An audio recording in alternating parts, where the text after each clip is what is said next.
नमस्कार दोस्तों, मैं ऋतुराज आप सभी का अपने YouTube channel kites coaching classes में हार्दिक स्वागत करता हूं। काइट्स कोचिंग क्लासेस एक कदम भविष्य की ओर।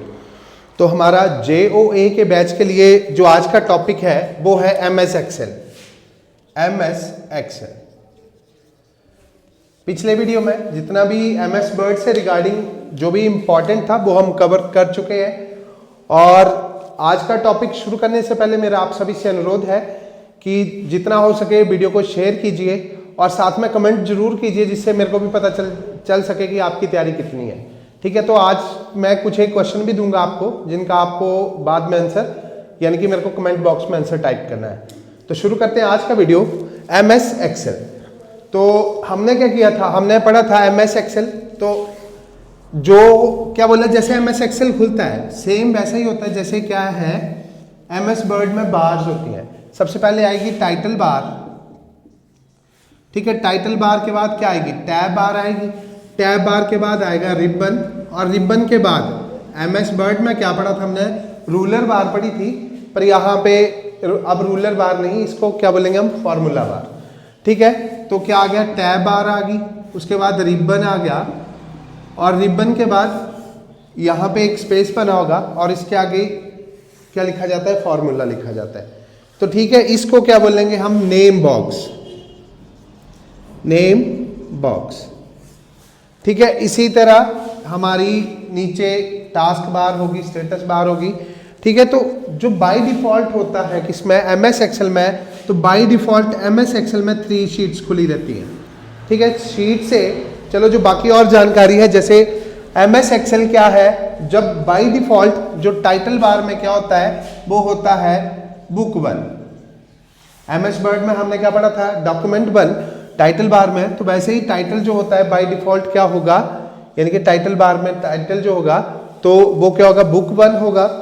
और उसके बाद जो अगर सेकंड बात मैं बताऊं कि जो MS एक्सेल है, तो MS एक्सेल में क्या होता है, शीट्स होती है। तो ठीक है, रो और कॉलम होते हैं, रो और कॉलम। ठीक है, तो रो और कॉलम जो इस तरह की वर्टिकल लाइंस होगी वो क्या कहलाएंगी, वो कहलाएंगे कॉलम। और जो ये हॉरिजेंटल लाइंस होंगी वो क्या कहलाएंगी, उन्हें बोलेंगे हम रो।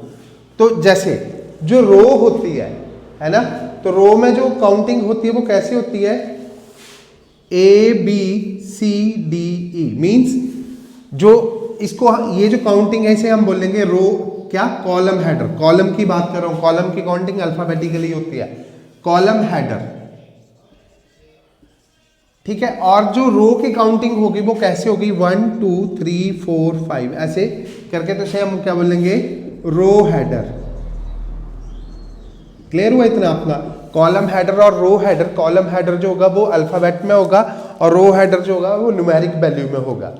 अब मैं बात करूं किसकी, जो हमारा 2003 का यानी कि जो ओल्ड वर्जन था, जैसे 2007 ले लो या 3। ठीक है, जो 2003 का वर्जन था उसमें नंबर ऑफ कॉलम जो थे वो 256 थे। ठीक है, और नंबर ऑफ रो जो थी वो कितनी थी, वो थी 65,536। बट जो लेटेस्ट वर्जन आए मींस 2007 से लेके अभी तक 19 तक, वो जो वर्जन आए उन वर्जन में नंबर ऑफ रोज और कॉलम क्या हो गए, चेंज हो गए। ठीक है, तो नए वर्जन में क्या है, जो नंबर ऑफ कॉलम है 16,384, और जो रोज कितनी है, रोज जो है 10,48,576। 10,48,576। यहां से क्वेश्चन बन सकता है आपके लिए कि जो नया वर्जन है उसमें रो और कॉलम की वैल्यू कितनी है। ठीक है, तो इतनी रो होती है और कॉलम 10,48,576 नए वाले में कॉलम है। ठीक है, रो और कॉलम की बात होगी तो रो क्या हो गया, ये कॉलम हुआ, ये रो हुआ, और कॉलम और रो का जब इंटरसेक्शन होगा तो क्या बनेगा, बनेगा सेल। तो आप लिख सकते हैं सेल क्या हुआ, intersection of row and column हुआ। ठीक है, जब जिस सेल पे आपका कर्सर होगा, मींस जो सेल जहां पे आपकी कर्सर होगा उसे हम क्या बोलेंगे, उसे बोलेंगे हम एक्टिव सेल। ठीक है। और एक्टिव सेल की खास बात बताऊं मैं, एक्टिव सेल जो होगा ब्लैक होगा और डार्क होगा, यानी कि डार्क ब्लैक बॉर्डर बन जाएगा। जो सेल एक्टिव होगा वो डार्क ब्लैक बॉर्डर बनाएगा। क्या बनाएगा? Dark black border. ठीक है, ये तो एक्टिव सेल हो गया। अब एक्टिव सेल के आसपास के सेल क्या कहलाएंगे? Adjacent cell. Adjacent cell. Clear हुआ इतना सा? रो के बारे में क्लियर हुआ, सेल के बारे में क्लियर हुआ। ठीक है, अब हम करेंगे, अब क्या बोलेंगे क्वेश्चन, जैसे यहां लिखा हुआ है कि बेसिक यूनिट ऑफ एक्सेल। ठीक है, बेसिक यूनिट ऑफ एक्सेल। तो बेसिक यूनिट ऑफ एक्सेल क्या है? सेल। ठीक है, बेसिक यूनिट बोलते हैं इसको। ठीक है, और उसके बाद बोला गया है, जो अगली में एक बात बताई थी यहां पे, इसे क्या बोला गया है? Name box. तो नेम बॉक्स क्या देता है? नेम बॉक्स बताता है किसके बारे में? Address of the content. Suppose कीजिए जो आपका ये जो एक्टिव सेल है, इस टाइम ये माना है मैंने एक्टिव सेल, ये कौन सा है? ये कॉलम 1 है, कॉलम ए। ठीक है, और रो कौन सी है? 1 है। तो इसका एड्रेस दिया है कौन सा? A1। किस सेल की बात हो रही है? A1। अगर सपोज करो मैं इस सेल की बात करता हूं, अब मेरा एक्टिव सेल ये है, तो क्या एड्रेस हो जाएगा? A B C और कितना? 1 2 3, तो क्या हो जाएगा? C3। ये क्या बना? इस प्लेस का एड्रेस बना। ठीक है, तो जो ये नेम बॉक्स होता है वो क्या देता है? एड्रेस ऑफ द, यानी कि जो सेल है या एड्रेस ऑफ द कंटेंट, उसके बारे में बताता है। क्लियर हुआ इतना? किसका बताएगा? जो एक्टिव सेल होगा, एक्टिव सेल का एड्रेस देगा ये। ठीक है, और जो, चलो आगे करवाते हैं।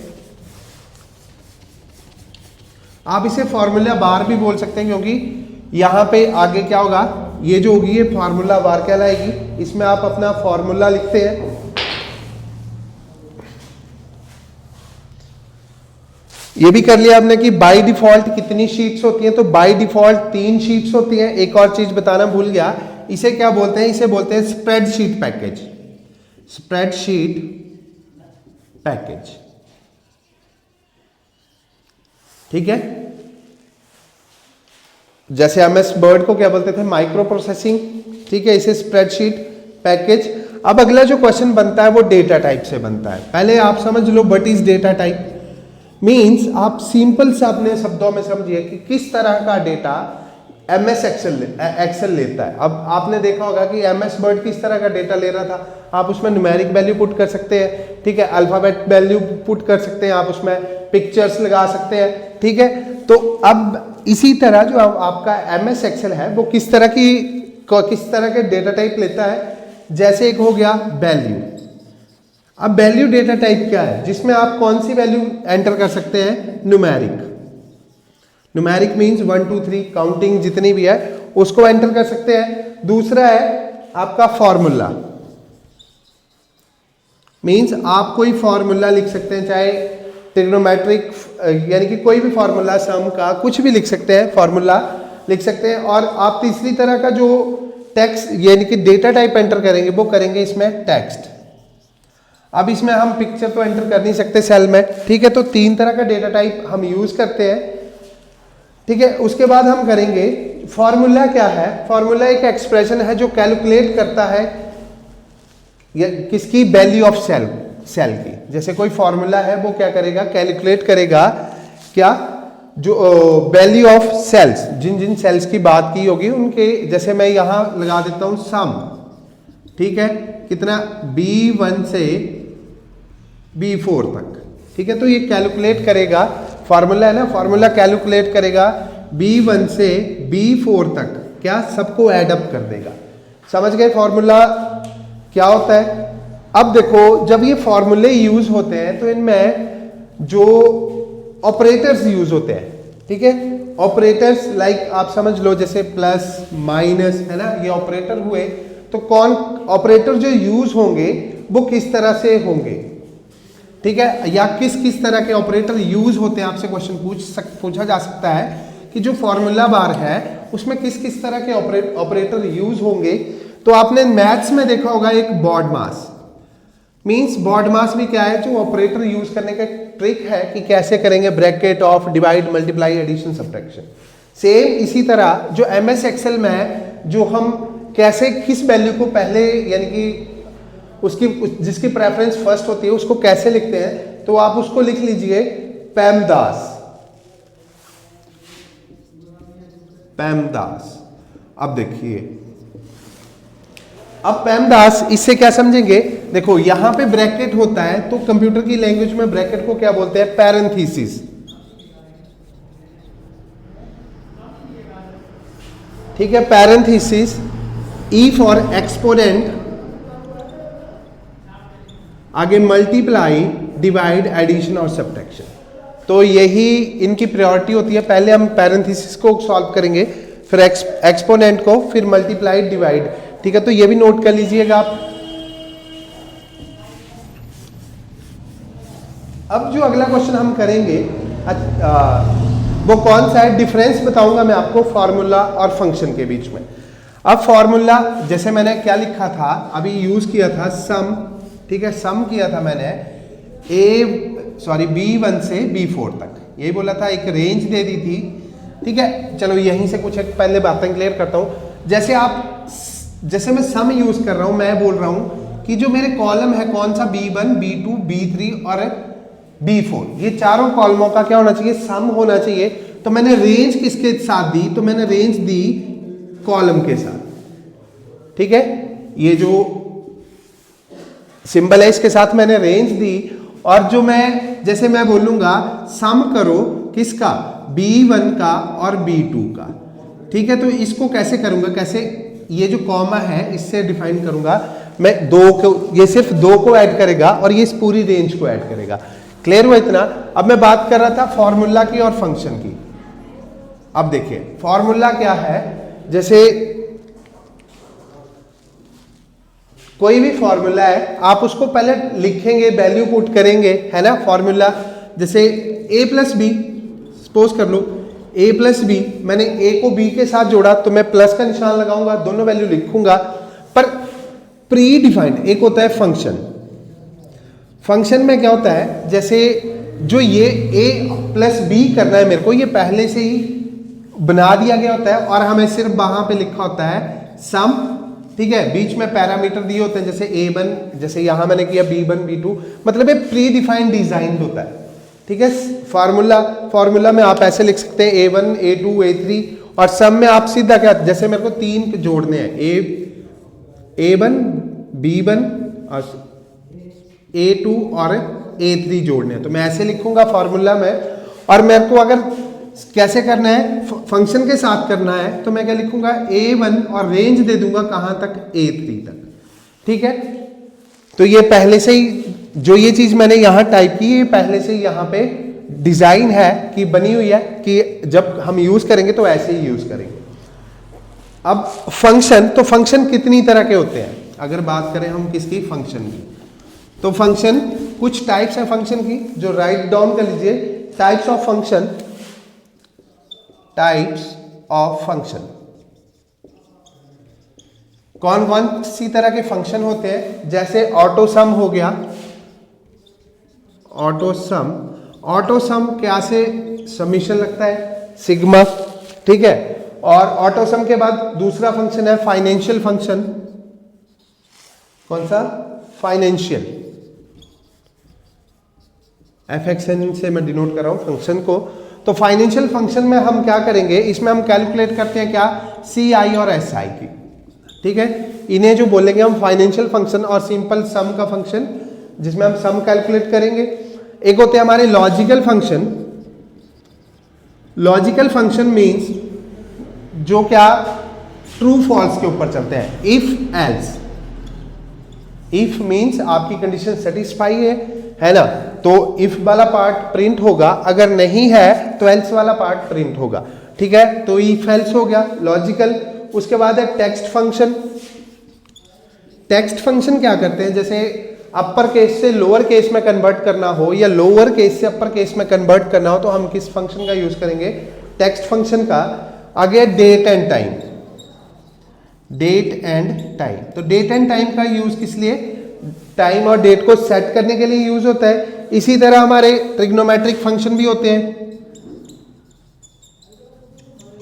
ठीक है, ट्रिग्नोमेट्रिक फंक्शन भी हम MS एक्सेल में यूज कर सकते हैं।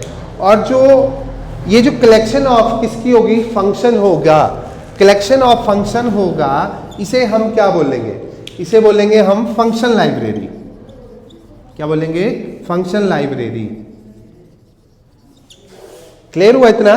फंक्शन कुछ तरह के फंक्शन किए और जहां पे कलेक्टिवली रखे होंगे उसे हम क्या बोलेंगे, फंक्शन लाइब्रेरी।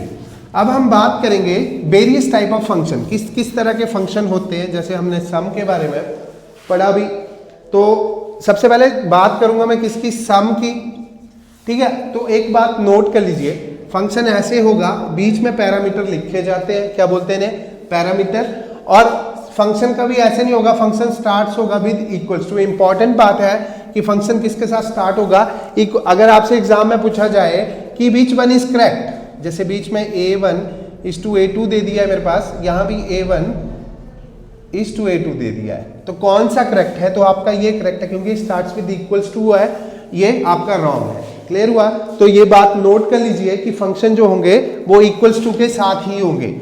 अब सम का फंक्शन क्या करेगा, सम करेगा, ऐड अप करेगा वैल्यू, है ना। अगर मैंने बोला a1 से a2, अगर मैं लिखता हूं a1 से a4, तो ये ऐड करेगा कहां से लेके, a1 से लेकर कहां तक, a4 तक, जितने भी आपके सेल हैं उनकी वैल्यू को ऐड कर देगा।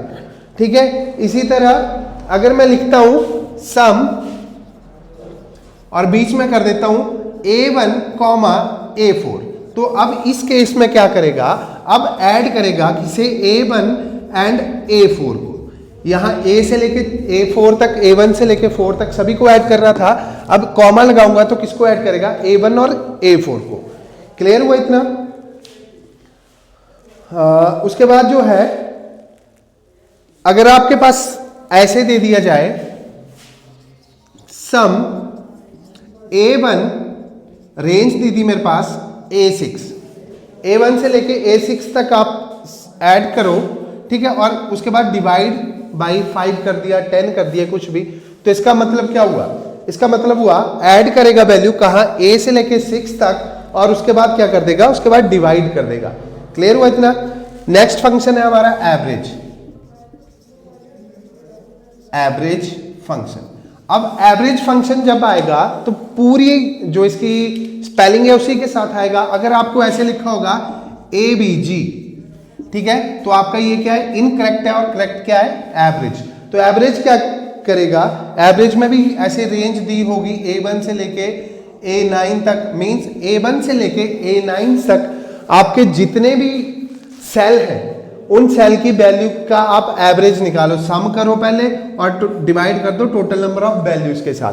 फार्मूले में हम ऐसे करेंगे, पहले सबका सम करेंगे, डिवाइड करेंगे, कितने 9 बॉक्स हैं तो 9 के साथ 9 वैल्यू है तो 9 के साथ, बट एवरेज लिखा होगा तो उसमें आपको फॉर्मूला लगाने की जरूरत नहीं है, आपका फंक्शन खुद ही एवरेज कैलकुलेट कर देगा।